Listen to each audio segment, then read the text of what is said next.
சமகாலத்திலே நாம் நம்மளுடைய தேடல் தமிழர், இடதுசாரி சிந்தனையாளர்கள், பொது உடைமையாளர்கள் ஆகிய முற்போக்கு சிந்தனை உள்ள ஒவ்வொருவருக்கும் மிக பெரும் செய்தியை சொல்லக்கூடிய ஒரு அற்புதமான நூல் ராகுல சாங்கத்தியானுடைய ரிக்வேத கால ஆரியர்கள் என்ற இந்த நூல். ராகுல்ஜியை பற்றி உங்கள் அனைவருக்கும் வாசிப்பு தளத்திலே தீவிரமாக இருக்கிற அனைவருக்குமே தெரியும். ஒரு பெரிய அறிஞர், முதல்ல புத்த அறிஞராக தன்னை மாற்றிக்கொண்டவர். பின்னாளிலே அவர் ஒரு மார்க்சிய அறிஞராகவும் பெரிய அளவிலே பேசப்பட்டவர். பண்பாட்டு வெளியிலே, மானுடவியலிலே என்னவெல்லாம் ஆய்வு செய்ய முடியும், சமய இயலிலே என்னெல்லாம் செய்ய முடியும் என்பதை பார்த்து பார்த்து செய்து நிறைய நூட்களை அறிவுலகத்திற்கு வழங்கியிருக்கிற பெரும் ஆசான். ஆகவேதான் நாம இடதுசாரி இயக்கங்கள் எல்லாம் அவரை ஒரு பெரிதாக நாம் கொண்டாடி இருக்கிறோம். நியூ செஞ்சுரி புத்தக நிறுவனம் அவருடைய அனைத்து படைப்புகளையும் தமிழ் சமுதாயத்திற்கு மொழிபெயர்த்து அறிமுகப்படுத்தியிருக்கிறது. இந்த நூலையும் ஏஜி எத்துராஜுலு அவர்கள் மிக சிறப்பாக மொழிபெயர்ப்பு செய்திருக்கிறார்கள். அன்புக்குரிய நண்பர்களே, இன்றைய சூழலிலே ஒரு 3 ஆளுமைகள் தமிழர் நிலத்திற்கான ஆய்வுகளை செய்ததற்காகவும் உறுதிப்பாட்டோடு சில விஷயங்களை சொல்வதற்காகவும் சனாதனவாதிகளால் அல்லது இந்துத்துவவாதிகளால் வெறுக்கப்பட்டுக் கொண்டே இருக்கிறார். 3 பேர் மிக முக்கியமான இடத்தை வகிக்கிறவர். அதில் ஒன்று சர் ஜான் மார்ஷல் என்று சொல்லக்கூடிய ஆங்கிலேயர் காலத்திலே தொல்லியல் இயக்குநராக நியமிக்கப்பட்டு 1902 ஒரு அருமையான ஆய்வை சிந்து நதியின் ஓரத்திலே இருக்கிற ஹரப்பா மொஹஞ்சதாரோவில் அவர் செய்து அந்த ஆய்வோடு அவர் தன்னுடைய பணியை நிறுத்தி வெறும் அறிக்கையாக கொடுத்து விட்டு போயிருந்தார் என்று சொன்னால் இன்று நாம் நிறைய இழப்புகளை சந்தித்திருக்க வேண்டியிருக்கிறோம்.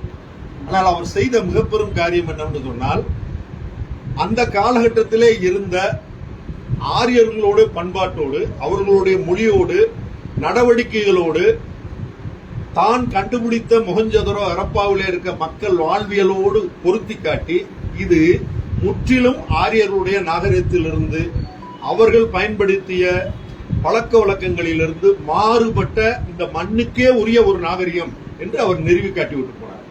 அவர் அதை செய்ய தவறி இருந்தார்னா, இல்லாத ஒரு நதியை இன்னைக்கு சரஸ்வதி நதி நாகரிகம் என்று பேசிக் கொண்டிருப்பவர்களுக்கு மிக எளிதா போயிருக்கும். அப்படியே புரட்டி போடுவதற்கு ஆரியர்கள் வருகை இல்லவே இல்லை, அவர் இந்த மண்ணின் மைந்தர்கள் இன்றைக்கும் பேசிக்கிட்டே இருக்காங்க.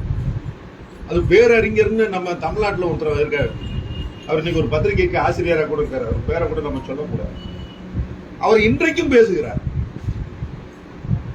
திராவிட மொழிக் கொள்கை, திராவிட இனக்கொள்கை, ஆரிய கொள்கை என்று தனித்தனியாக கிடையாது. இந்த மண்ணிலே எல்லாம் ஒன்றுதான். நாங்களும் அந்த வழியில் இந்த மண்ணின் மைந்தர்களாக வெளிவந்தவர் தான் இன்னைக்கும் பேசிக்கிட்டு இருக்காங்க. ஆனா மார்ட்டின் வீலர் என்பவர் அருமையா ஒரு புத்தகத்தை ஆக்ஸ்போர்டு பிரஸ்ல இருந்தே போட்டு உலகம் பூரா கொண்டு போய் சேர்த்தார். அதிலேயே அவர் நிறுவி காட்டுகிறார், இந்த மத்திய தரைக்கடல் நாடுகளிலிருந்து இந்தோ ஐரோப்பிய பண்பாட்டு கூறுகளை உடைய ஒரு இனம் தன்னுடைய வாழ்விடத்திற்கு தேடி, தான் இருக்கிற இடம் போதுமானதாக தன்னுடைய விலங்குகளுக்கு, கால்நடைகளுக்கு இல்லை என்கிற காரணத்தினால் இந்தியாவை நோக்கி, சிந்து நதி கரையை நோக்கி வருகிறார்கள் என்பதுதான் நாம் இதுவரைக்கும் படிச்சது. அத ராகுல சாங்கத்தியான் என்ன பண்றாருன்னு கேட்டீங்கன்னா, ரிக்வேத கால நாகரிகம் என்று சொல்கிறோம் இல்லையா, 4 வேதங்கள்ல முதல் வேதம் ரிக்வேதம். அந்த ரிக்வேதம் எப்போது தோன்றியிருக்க வேண்டும் என்பதை வேதத்துக்குள்ளே இருந்து அவர் உதாரணம் காட்டுறார். அந்த சூத்திரங்களையும் அத்தியாயங்களையும் குறிப்பிட்டு தன்னுடைய கருத்துக்களை ஒவ்வொன்றாக நிறுவி காட்டுகிறார். அப்படி காட்டும் போது அவர் என்ன கணவாய் வழியாக உள்ளே போர் தொடுக்கும் போது அவர்களுடைய நிலை என்னவாக இருந்தது என்றால், விலங்குகளோடும் வாழ்வுகளை தேடி ஓடக்கூடிய நாடோடி வாழ்க்கையோடும் தான் இந்த மண்ணுக்கு அவர்கள் வந்தார்கள். அவர்களுடைய நாகரிகம் என்பது பயிர்த்தொழில் இல்லை. பார்லி என்கிற ஒரே ஒரு உணவை மட்டும்தான் அவர் அறிந்திருந்தார்கள். அவர்களுடைய உணவினுடைய 3/4 பங்கு மாட்டிறைச்சியாகத்தான் இருந்தது. இன்றைக்கு நாம பேசுகிறோம் இல்லையா, பார்ப்பனர்கள் என்பவர்கள், பிராமணர்கள் என்பவர்கள் சுத்த சைவம், அசைவத்தை வெறுப்பவர்கள் என்று சொல்கிறோம் இல்லையா. ஆனால் வரலாறு அப்படி இல்லை என்பதை மிக அருமையாக நிறுவி காட்டுகிறார். அதுல என்ன வேடிக்கைன்னா, வேதங்களிலே இருந்து அதுக்கு ஆதாரம் காட்டுறார். விலங்குகளை அவர்கள் பெரும்பான்மையாக உண்டு வந்தவர்கள். இதுல என்ன ஒரு பெரிய ஒரு விசேஷமான ஒரு செய்தி என்று சொன்னால், அந்த வழியில பரத்வாஜ முனிவர் என்கிறவருடைய வழி வந்தவர் ஒரு பெரும் பிராமணர் தான் நம்ம ராகுல சாங்கத்தியாயன் என்கிற வரலாறு. அப்போ எப்படின்னா, மறுக்க முடியாத ஒரு சான்றாக வேதத்தில் இருந்து ஆதாரபூர்வமான குறிப்புகளை கொடுப்பதோடு அல்லாமல் வழி வந்த ஒரு அறிவும் அவருக்கு பின்னணியில் இருப்பதனால் அவரை எதிர்க்கக்கூடிய ஆற்றல் இந்தியாவில் யாருக்குமே இல்லை. அதான் உண்மை. அதான் ராகுல சாங்கத்தியானுடைய எழுத்தை எதிர்க்கக்கூடிய ஒரு ஆற்றல் அன்றும் இல்லை இன்றும் இல்லை. ஆனால் வெறுப்பு இருந்தது என்கிற காரணத்தினால்தான் இன்றைக்கு கூட மேற்கு வங்கத்திலே ஆட்சி மாற்றமானோன்னு சிலிகுரின்னு நினைக்கிறேன், அவருடைய சிலையை தேடி பிடித்து உடைத்தார்கள். யாரு? இந்துத்துவ பின்னணி உள்ளவர்கள். ஏன்? உண்மையை உள்ளபடி அவர் 3 விதமான ஒரு உறுதிப்பாட்டோடு இதை எழுதுறாருங்க. ஒன்னு அவர் தான் கண்டடைந்த உண்மைகளை உண்மையாகவே உறுதியோடு எழுத வேண்டும். 1. 2, தன்னுடைய இடதுசாரி பார்வையோடு இதை எழுத வேண்டும். அவர் பொருள் முதல் வாதத்தினுடைய கோட்பாட்டின் அடிப்படையிலே தன்னுடைய ஆய்வுகளை எல்லாம் செய்து வருகிறார் என்பதை அவருடைய பல்வேறு தத்துவ நூல்களை நம்ம பார்க்கலாம். நீங்க விஞ்ஞான லோகாதவாதம் ஒரு அருமையான புத்தகம் நம்மகிட்ட NCPHல இருக்கு. ஒவ்வொரு சமயத்தை பற்றியும் இருக்கு. இந்த ரிக்வேத கால ஆரியத்தினுடைய தொடர்ச்சியாக இந்திய சமயவியல் என்று 2வது ஒரு நூல் எழுதியிருக்காரு. இதுல விட்டு போனதெல்லாம் அதுல அருமையா எடுத்து கொடுக்குறாரு. அதனால தயவு செய்து இந்த நூலை படித்து முடித்த பின்பு அந்த நூலையும் நாம் சேர்த்து படிக்க வேண்டும். என்ன காரணம் என்று சொன்னால், ரிக்வேத காலத்திலே சொல்லப்பட்ட செய்திகளில் இருந்து நாம் நிறைய சந்தேகங்கள் நமக்கு உருவாகும். என்ன சந்தேகங்கள் உருவாகும் கேட்டீங்கன்னா, முதல்ல நமக்கு சொல்லி வைக்கப்பட்டது என்னவென்று சொன்னால், வேதங்கள் கடவுளால் அருளப்பட்டது, மனிதரால் எழுதப்படவில்லை என்று அன்றைக்கு இருந்து இன்னைக்கு வரைக்கும் சொல்றான். அந்த வரலாற்று ஆசிரியர்களாக இருக்கக்கூடிய மஜும்தார் போன்றவர்கள்லாம் அதை வலியுறுத்தி சொல்றாங்க. பின்ன டாக்டர் ராதாகிருஷ்ணன் வரைக்கும் அதைத்தான் இந்த மண்ணில் எல்லாரும் சொல்லிக்கிட்டே இருக்காங்க. ஆனால் இவர் மிகச்சிறப்பா என்ன சொல்றாருன்னா, இந்த 3 ரிஷிகளும் தான் கேள்விப்பட்ட ஞானம் முதல் ஒரு கட்டுடைப்பாயிருதுங்களா, அது எழுதப்படவில்லை. அதே போல ஆண்டுகள் கேட்டீங்கன்னா, நீங்க வேதத்தை பற்றி பேசுகிறவங்க என்ன சொல்றாங்கன்னா, பல்லாயிரம் ஆண்டுகளுக்கு முன்பு இந்த வேதங்கள் தொகுக்கப்பட்டன, அருளப்பட்டன என்று சொல்லியிருக்காங்க. இவர் வரையறுத்து என்ன சொல்கிறார் என்று சொன்னால், சிந்து சமவெளி நாகரிகம் என்பது இந்த மண்ணிலே நிறுவி வளர்ந்து இருந்த காலம் கிமு 2500. முன்னாடி தோன்றியது 3750 இருந்து 2225 வரை இந்த காலத்தை அறிஞர்கள் வகுத்து காட்டுகிறார்கள். இவர் என்ன சொல்றாருன்னா, கிமு 2500 உச்சகட்டமாக சிந்துவெளி நாகரிகம் வளர்ந்து செழித்திருந்தது. அதிலிருந்து 1000 ஆண்டுகளுக்கு எந்த தொல்லையும் இல்லாமல் இந்த பூமி இருந்தது. சிந்துவெளி நாகரிகத்தினுடைய சிந்து நதி தீரமும் சப்த சிந்து என்று சொல்லக்கூடிய அதனுடைய கிளை நதிகளோடு இருக்கிற பிரதேசமும் அப்புறம் கங்கை, இந்த பகுதி அமைதியாக 1000 ஆண்டு வரலாறு போன பின்பு கிமு 1500 தான் படையெடுப்பு நிகழ்கிறது என்பதை ரிக்வேத சாட்சியோடு அவர் நிறுவி காட்டுகிறார். ஆரியர்கள் உள்ளே வருவதற்கான காலம் கிமு 1500, கிறிஸ்து பிறப்பதற்கு 1500 ஆண்டுகள். ஆனால் அப்படி வந்த உடனே ரிக்வேதம் எழுதப்படலைங்கிறதையும் உறுதி செய்கிறார். அதற்கு பின்பு ஒரு 300 ஆண்டுகள் கழித்துதான் பரத்வாஜ முனிவரும் வசிட்டரும் விஸ்வா பின்பு அதில் இருக்கிற சான்றுகளை என்ன காட்டுகிறது என்று சொன்னால், இங்கே அவர்கள் வரும்போது அவர்கள் நாகரிகமற்றவர்களாக நாடோடிகளாக பிழைப்பிற்காக வருகிறார்கள். ஆனால் இங்கே ஒரு மிக செழிப்பான நாகரிகம் இந்த மண்ணில் இருந்தது. எல்லாமே இதுல அருமையா தரவுகளோடு நிறுவி காட்டுகிறார். அவர்கள் நகர நாகரிகத்தில் உச்சகட்டமாக இருந்தார்கள். இது எல்லாத்தையும் வெறும் வாய்ச்சொல் இல்லை, எல்லாமே ரிக்வேதத்திலிருந்து அவர் சான்றில் எடுத்துக்காட்டுகிறார்.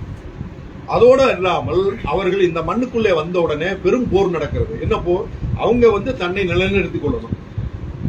அப்படி வரும்போது இங்கே இருக்கிற மக்கள் ஏற்கனவே சர்ஜான் மார்சல் நிறுவி காட்டிட்டாரா, இது ஒரு ஆரியர்கள் அல்லாத இந்த மண்ணுக்கே உரிய நீண்ட நெடுங்காலமாக பண்பாட்டு நாகரிகத்தோடு வாழ்ந்த ஒரு இனம். பின்ன நாம அதை திராவிட இனத்தோடு அதை பொருத்தி பார்த்தோம்.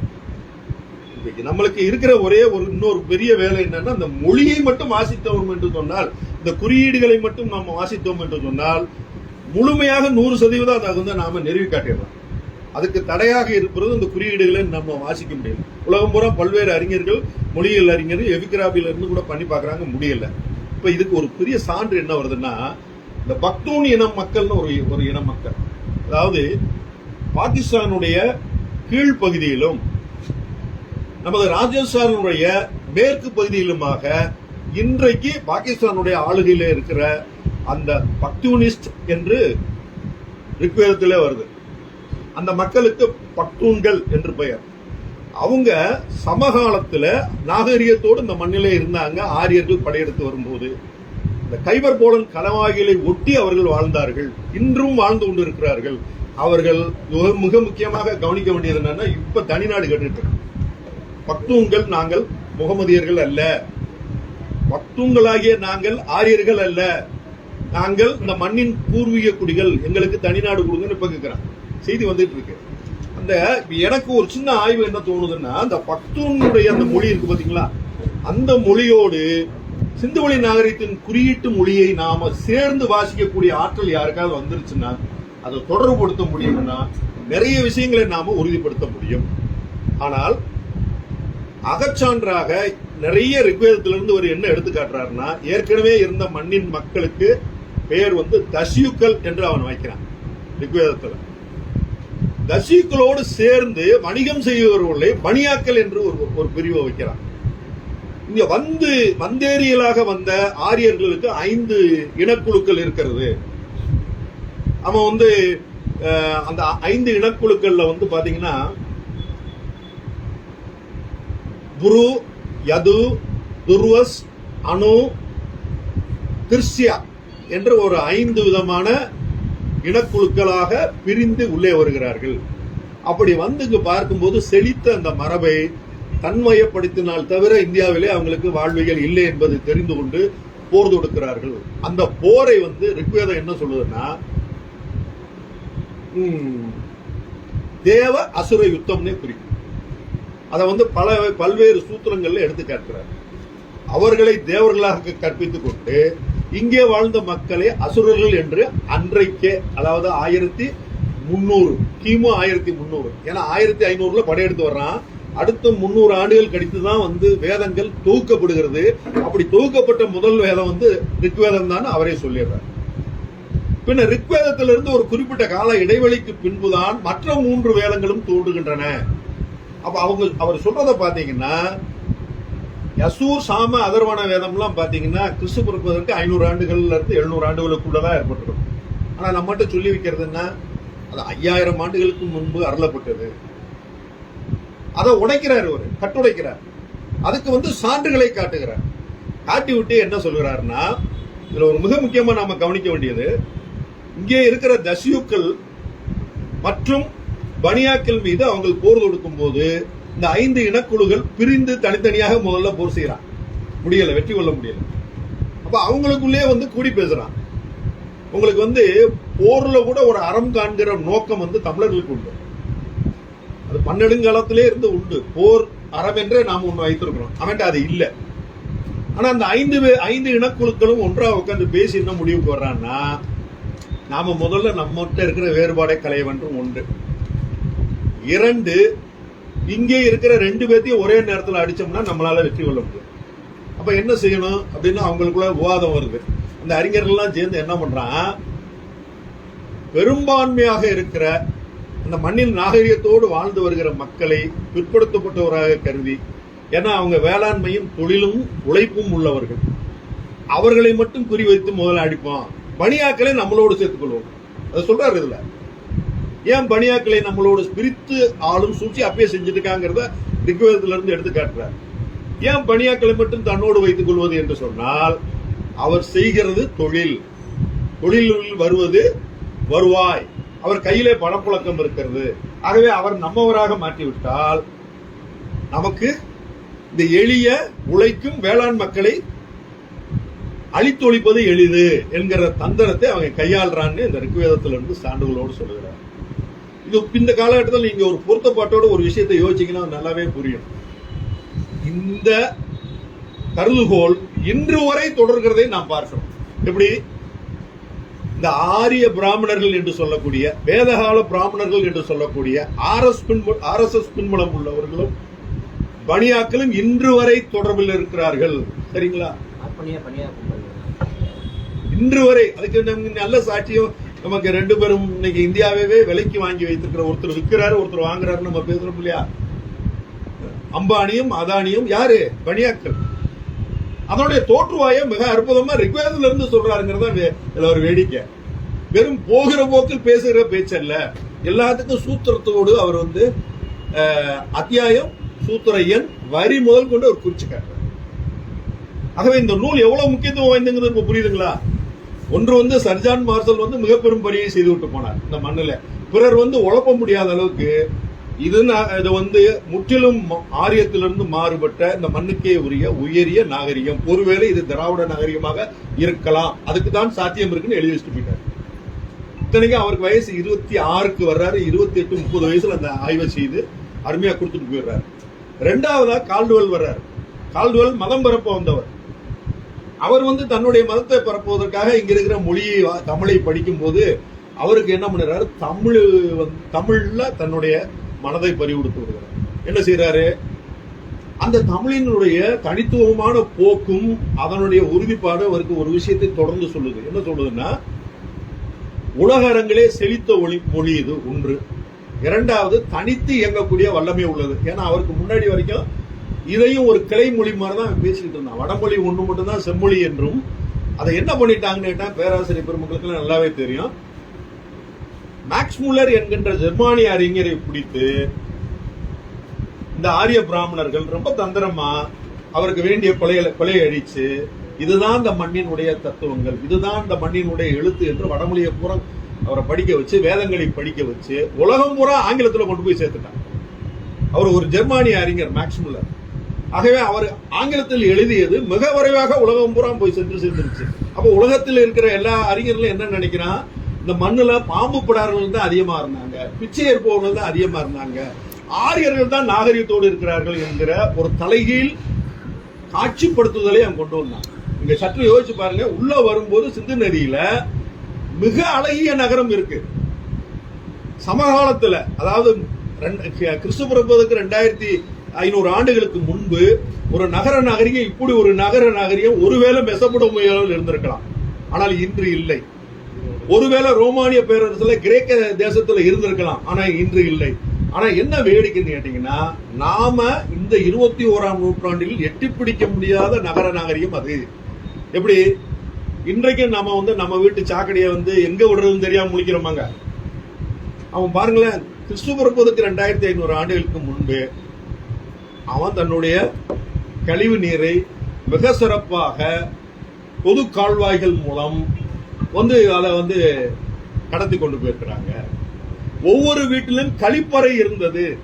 இப்ப சற்று சிந்திச்சு பாருங்க, ஒரு 50 ஆண்டுகளுக்கு முன்பு கிராமப்புறங்கள்ல எந்த வீட்லயும் குளியலறையும் கிடையாது, கழிப்பறையும் கிடையாது, இல்லைங்களா? ஆனா நம்ம நாகரிக நம்மளுடைய செயல்பாடு எப்படி, உலகத்துக்கு நாகரிகம் சொல்லி கொடுத்துருக்கோம். இப்ப இடைக்காலத்தில் என்னவானது,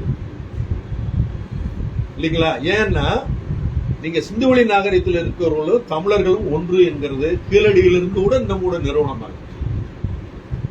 அப்ப தசியுக்கள் என்று அடித்து விரட்டப்பட்டவர்கள் தெற்கு நோக்கி தமிழகத்திற்கு வந்தார்களா, அல்லது சிதறி நம்ம இந்தியாவில் வேற வேறு இதுகளா போனாங்களாங்கிற ஒரு ஆய்வை நாம் கட்டாயம் பண்ணோம். பாவாணர் போன்றவர்கள் என்ன சொல்றாங்க, குமரிக்கண்ட கொள்கை பிரகாரம் குமரிக்கண்டத்திலிருந்து ஒரு கூட்டம் ஆப்பிரிக்காவுக்கும் ஒரு கூட்டம் இந்தியாவுக்குள் மேல வட இந்தியா வரை செழித்து வளர்ந்தவர்கள் தமிழர்கள், ஆதிக்குடிகள் என்கிற ஒரு தத்துவத்தை சொல்லுகிறார். ஆனா இந்த தசியுக்களோடு ஆரியர்கள் செய்த போர் அங்க இருக்கிற மக்களை விரட்டி அடித்து விட்டு அந்த நிலங்களையும் அந்த நகரங்களையும் பறித்து கொண்டு இவர்கள் தங்களை நாகரிகமானவர்களை காட்டிக்கொண்ட பின்பு இந்த மக்கள் தமிழகத்தை நோக்கி வந்தார்களா, தென்னகத்தை நோக்கி வந்தார்களா என்பதை ஒரு மிகப்பெரும் ஆய்வு இன்னும் தொடர்ந்து செய்ய வேண்டி இருக்கிறது. ஆகவே ரிக்வேதத்திலிருந்து இதுல 4 பகுதியா பிரிச்சிருக்கிறாரு. முதல் பகுதியில் அவர் இந்த தசியுக்களுக்கும் ஆரியருக்கும் நடக்கிற போர், அதற்குரிய சூழல், அங்கே நடந்த அரசியல் விவாதங்கள், அவங்களுடைய தந்திரமான அணுகுமுறையை பற்றி முழுமையா விவாதிக்கிறார். 2வது அத்தியாயத்தில் என்ன பண்ணிடுறாருன்னா ஆரியர்களுடைய நாகரிகம் எப்படிப்பட்டதுங்கிறத காட்சிப்படுத்துறார். அவர் அப்படி காட்சிப்படுத்தலைன்னா நாங்க 3000 ஆண்டுகளுக்கு முன்பே நாங்க மிகச்சிறந்த நாகரிகத்தோடு இருந்தோம் பொய் சொல்லிடுவாங்க. என்ன சொல்றாருன்னா அவங்களுக்கு கம்பளி ஆடை, மிருகங்களுடைய தோல் தான் ஆடை, பருத்தி ஆடையை அவர்கள் அறியவில்லை. ஒரு இடத்துல நிலைத்த வாழ்க்கை என்பது இல்லை, வேளாண் குடிகளாக அவர்கள் இல்லை, வெறும் விலங்குகளை மட்டும் சுட்டு சாப்பிடுகிற ஒரு மரபாக இருந்தார்கள். பின்னர் அவர்கள் யாகம் வளர்த்தார்கள். யாகத்திலே என்ன செய்தாங்கன்னா நம்மளுக்கு நிறைய படிக்கிறோம். ஆகவே ஒரு மாற்றம் என்பது இந்த மண்ணில நடந்ததை திரித்து கூடக்கூடிய ஒரு வாய்ப்பை மிக சாமர்த்தியமாக ரிக்வேதத்திலிருந்து உதாரணத்தோடு மறுக்கிற ஒரு வேலையை இந்த புத்தகம் செய்கிறது. ஆகவேதான் அவன் எரிச்சல் அடைகிறான். அங்க ஆட்சி மாற்றம் ஆனோன்னு RSS தொடர்புடையவங்க தன்னாட்சியாக மேற்கு வங்கத்தில் வந்த உடனே தேடி பிடிச்சு ராகுல சங்கத்தியானுடைய சிலையை உடைக்கிறான். சரிங்களா? ஆக இடதுசாரிகளுக்கு ஒவ்வொருவருக்கும் ராகுல்ஜியினுடைய புத்தகங்களை இதன் வழியாகவும் இதற்கு தொடர்ச்சியாக எழுதப்பட்ட இந்து சமூகவியல் என்ற நூலையும் இன்னும் பல மதவாதங்கள் குறித்து அத்தனை மதத்தையும் பற்றி அவர் எழுதியிருக்கிறார். அத்தனை நூல்களையும் நாம் வாசிக்க வேண்டும் என்பதோடு அல்லாமல் நமது வீட்டு நூலகங்களில் இந்த புத்தகங்கள் இருக்க வேண்டும். ஆகவே தேடி பிடித்து இதையெல்லாம் நாம் சேகரிக்க வேண்டும். நமக்கு பின்பு இருக்கிற சந்ததிகளுக்கும் இதை வாசிக்க கொடுக்க வேண்டும் என்கிற ஒரு அன்பான வேண்டுகோளை வைத்து வாய்ப்புக்கு நன்றி முடிக்கிறேன். நன்றி.